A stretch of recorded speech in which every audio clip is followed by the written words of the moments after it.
Sir నమస్కారం sir. నమస్తే. Sir megastar Chiranjeevi గారు కాంగ్రెస్ పార్టీలోకి మళ్ళీ వచ్చి తిరుపతి నుంచి గాని పోటీ చేస్తే కాంగ్రెస్ పార్టీ అధికారంలోకి వస్తుంది.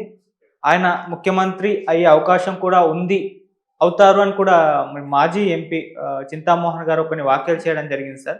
మరి ఆయన వ్యాఖ్యలు మనం ఏ విధంగా అర్థం చేసుకోవచ్చంటారు? చింతామోహన్ తిరుపతి నుంచి ఎంపీగా చాలా సార్లు గెలిచాడు. హ్మ్. రిపీటెడ్‌గా గెలిచాడు. కాంగ్రెస్ పార్టీలో ఆయనకొక ప్రత్యేక స్థానం ఉన్నమాట వాస్తవమే గానీ, ఇది అంటే ఏదో ఆయన ఒక ఆశాభావం వ్యక్తం చేశాడు. ఒక వెటరన్ కాంగ్రెస్ మ్యాన్‌గా అంతవరకే చూడాలి దాన్ని. అంతకు మించి చిరంజీవి గారు ఏదో ఇప్పుడు కాంగ్రెస్ పార్టీలో చేరి కాంగ్రెస్ పార్టీని అధికారంలోకి తీసుకొచ్చేసి తాను ముఖ్యమంత్రి అయిపోవాలి అనేటువంటి ప్రోగ్రాంలో ఆయన లేడు. హ్మ్.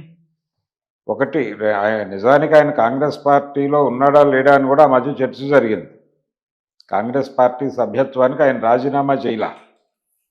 నేను రాజకీయాల్లో భవిష్యత్తులో ఉండదలుచుకోవడం లేదు, సినిమాల్లోకి వెళ్ళిపోతున్నాను అని ఒక ప్రకటన చేశాడు అంతే.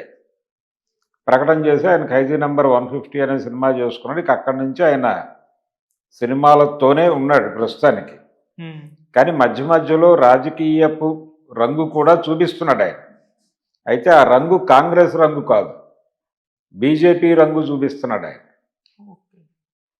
ఈ బీజేపీ రంగు చూపిస్తున్నాడు అని ఎందుకు అంటున్నానంటే, ఆ మధ్యకాలంలో సోము వీర్రాజు గారికి బీజేపీ పగ్గాలు అప్పచెప్పారు. హ్మ్. ఏపీ బీజేపీ పగ్గాలు ఆయనకు అప్పచెప్పిన రోజున ఆయన ఢిల్లీ నుంచి తిన్నగా విజయవాడ వెళ్ళలేదు. హైదరాబాదులో దిగి చిరంజీవి గారి పాదాలకు నమస్కరించి ఆయన ఆశీర్వాదం తీసుకున్న తర్వాతే విజయవాడ వెళ్ళాడు. బీజేపీకి ఏపీ చీఫ్గా నియమితుడైనటువంటి వ్యక్తి చిరంజీవి గారికి పాదాభివందనం చేసి ఆశీర్వాదం తీసుకోవటం హ్మ్. అనేది మరి చింతామోహన్ గారి దృష్టికి వెళ్ళిందో లేదో నాకు తెలియదు. తర్వాత అల్లూరి సీతారామరాజు విగ్రహావిష్కరణకి మోడీ గారి దగ్గర నుంచి నేరుగా ఆయనకు పిలుపొచ్చింది. అంత మాత్రమే కాదు, ఇప్పుడు ఆయన రామాలయ ప్రాణప్రతిష్ఠ కార్యక్రమానికి కూడా వెళ్తున్నాడు. ఆయనకు ప్రత్యేకంగా ఇన్విటేషన్ పంపారు వారు. హ్మ్. బీజేపీ గుడ్ లుక్స్లో ఉన్నాడు కానీ ఆయన బీజేపీకి కూడా ఏ మేరకు ప్రచారం చేస్తాడు అనేది అనుమానమే. ఓకే. ఆయన సోదరుడు కూడా బీజేపీతోనే అంటకాగుతున్నాడు, పవన్ కళ్యాణ్ కూడా. అవును. కాంగ్రెస్ పార్టీకి ఇప్పటికిప్పుడు చిరంజీవి వచ్చినా ఎవరొచ్చినా బ్రహ్మరుద్రాదులు వచ్చినా ఏపీలో అధికారంలోకి తీసుకొచ్చే పరిస్థితి మాత్రం లేదు. ఎందుకంటే ఏపీలో ఇప్పుడు ప్రస్తుతం 2 ప్రాంతీయ పార్టీల మధ్య యుద్ధం జరుగుతోంది, వైసీపీ అండ్ టీడీపీ. హ్మ్. లేదు, టీడీపీ జనసేన కూటమి. టీడీపీ జనసేన కూటమికి వైఎస్ఆర్సీపీకి మధ్య జరుగుతున్న యుద్ధంలో 2 జాతీయ పార్టీలు గద్దల్లా కూర్చుని ఉన్నాయి అక్కడ. హ్మ్. అందులో ఒకటి కాంగ్రెస్ పార్టీ, 2 బీజేపీ. అవును. బీజేపీ మనసులో ఉన్న మాట ఏంటంటే టీడీపీని ఈ ఎన్నికల్లో చంపేస్తే ఎలా ఉంటుంది అని అనుకుంటోంది బీజేపీ. హ్మ్. టీడీపీ. అవును.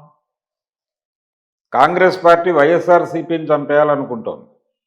ఈ 2 జాతీయ పార్టీలు పోటీలో ఉన్నటువంటి 2 ప్రాంతీయ పార్టీలని చంపేయటం కోసం అక్కడ ఉన్నాయి. రైట్. ఇది ఒక విచిత్రమైనటువంటి కండిషన్. వీళ్ళిద్దరికీ ఉనికి లేదు అక్కడ. బీజేపీకి ఉనికి లేదు, కాంగ్రెస్కి కూడా ఉనికి లేదు. కాంగ్రెస్కున్న ఉనికి మొత్తం వైఎస్ఆర్సీపీకి ట్రాన్స్ఫర్ అయిపోయింది. తెలంగాణలో కాంగ్రెస్ గెలవటం వలన కొంచెం ఊపిరి పీల్చుకుంటోంది ఇప్పుడు అక్కడ. ఊపిరి పీల్చుకుని కొంచెం రైజ్ అయింది. హ్మ్. ఆ రైజ్ అయిన దాన్ని కొంచెం పెంచే ప్రయత్నంలో భాగంగా షర్మిలని పార్టీలో యాక్టివేట్ చేయబోతున్నారు అనేటువంటి ప్రచారం చూసాం మనం.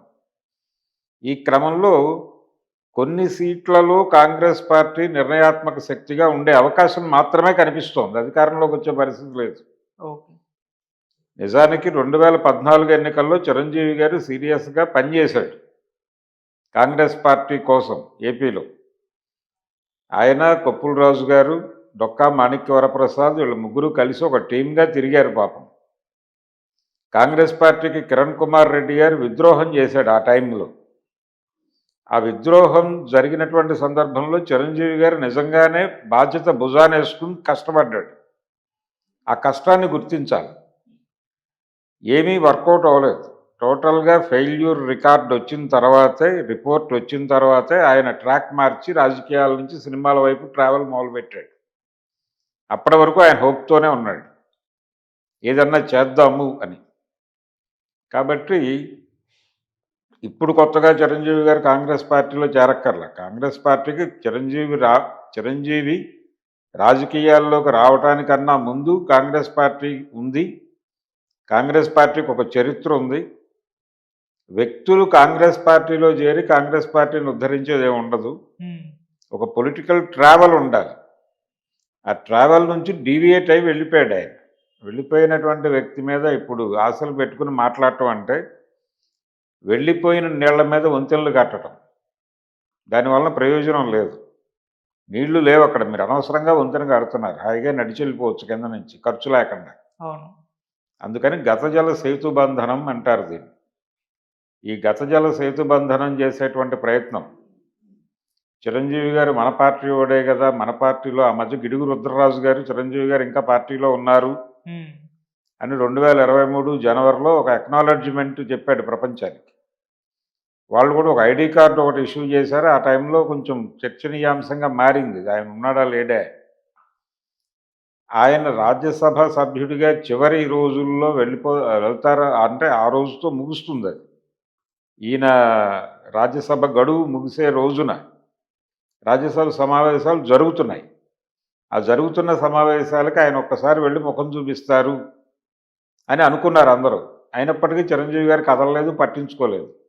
మనకు వద్దనుకున్నాడు అంతవరకే. అయితే ఈ సినిమా వాళ్ళకు ఉన్నటువంటి వ్యవహారం ఏంటంటే వీళ్ళు రాజకీయాల్లో కొనసాగితే కొనసాగుతారు, లేదంటే సైలెంట్ అయిపోతారు, ఇగ్నోర్ చేస్తారు తప్ప ప్రొఫెషనల్ పొలిటీషియన్స్ లాగా రాజీనామా చేయరు వీళ్ళు. ఎందుకంటే రాజీనామా చేసి ఇమ్మీడియట్గా వేరే పార్టీలో చేరాలనుకున్నోడికి రాజీనామా అవసరం. వీళ్ళు బ్రేక్ తీసుకుంటారు. బ్రేక్ తీసుకున్న తర్వాత ఇంకేదన్నా బాగున్నటువంటి పార్టీ, అధికారంలో ఉన్న పార్టీ నుంచి ఏదన్నా పిలుపుంటే అది ప్రయోజనకరంగా ఉందనుకుంటే అప్పుడు పాత పార్టీకి రాజీనామా చేసి కొత్త పార్టీలో చేరతారు తప్ప వీళ్ళకి రోజువారీ ప్రోగ్రాం కాదు ఇక్కడ రిజైన్ చేయటము, అక్కడ జాయిన్ అవ్వటం అనేది. ఇదే పద్ధతిలో చిరంజీవి గారు అసలు రాజీనామా చేయాలని కూడా ఆయన అనుకొని ఉండడు. వదిలేసాడు అంతే. సింపుల్గా వదిలేసి ఆయన పనేదో ఆయన చేసుకుంటున్నాడు. మధ్యలో బీజేపీ వాళ్ళు కెలుకుతున్నారు ఆయన్ని. ఆయన కూడా దాన్ని వద్దు అని చెప్పడం లేదు. ఎందుకంటే కేంద్రంలో అధికారంలో ఉన్న పార్టీ కాబట్టి వాళ్ళతో ఒక రిలేషన్ మెయింటైన్ చేయటం మంచిదే అని అనుకుంటున్నాడు ఆయన. రేపొద్దున కాంగ్రెస్ పార్టీ కేంద్రంలో అధికారంలోకి వచ్చి రాష్ట్రంలో అధికారంలోకి వచ్చే పరిస్థితులు ఏమైనా కనిపిస్తే అప్పుడు పాత స్నేహాన్ని పురస్కరించుకొని మళ్ళీ ఆయన కాంగ్రెస్ వైపు కొంచెం ప్రయాణం చేసే అవకాశం అయితే కనిపిస్తుంది. ఇప్పుడైతే లేదు. ఇప్పుడైతే చాలా క్లియర్గా ఆయన రాజకీయాల వైపు చూడదలుచుకోవట్లేదు. చూసినా కాంగ్రెస్ వైపు చూడాలనుకోవడం లేదు. కుదిరితే కొద్దో గొప్ప బీజేపీకి అనుకూలంగా ఉన్నాడు. బీజేపీ మీద ప్రేమతో కాదు, వాళ్ళకు ఉన్నటువంటి అధికారం మీద ప్రేమతో ఉన్నాడు అంతే. Okay sir. బీజేపీ మీద ప్రేమతో లేకపోతే కాంగ్రెస్ పార్టీ మీద ప్రేమతో ఉన్నాడని చెప్పుకోవడం లేదు. ఆ రోజున కూడా నిజానికి ఆయన పార్టీ విలీనం చేయకుండా ఉండుంటే వేరేలాగా ఉండుండేది పరిస్థితి. ఆయన తొందరపడ్డాడు, విలీనం విషయంలో చాలా తొందరపడ్డాడు.